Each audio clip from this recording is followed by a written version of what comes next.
अस्सलाम वालेकुम दोस्तों, की हाल चाल है। असी आए हैं इत्थे मकबरा जहांगीर दे मज़ार ते।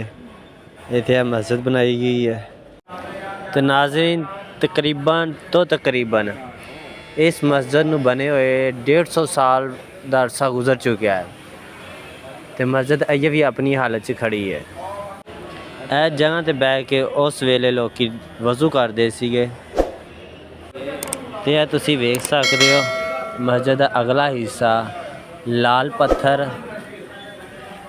ते संगे मरमर नाल बनाया गया है। बहुत ही खूबसूरत, बहुत ही अच्छा है। ते आपां चलने हुणे अंदर ते अंदर दा वेखने की सूरत हाल हैगी है। बाहर तो काफ़ी अच्छी है ते थल्ले भी लाल पत्थर दी इट बना के लाई गई है फर्श वास्ते। वैसे अंदर देखा जाए मस्जिद छोटी बनाई गई वक्त के हिसाब नाल, उस जमाने मस्जिद वड्डी होनी चाहिए सी। आज छत के उत्ते अंदर वाले हिस्से च चिट्टी कली की गई है तो उस तो बाद थल्ले अंदर ना तुहानू नज़र आ रहा होएगा कि लाल पत्थर है, मतलब कि अंदर वाले हिस्से च भी उन्होंने लाल पत्थर नाल ही मस्जिद सजाई है। अल्लाह हाफिज़।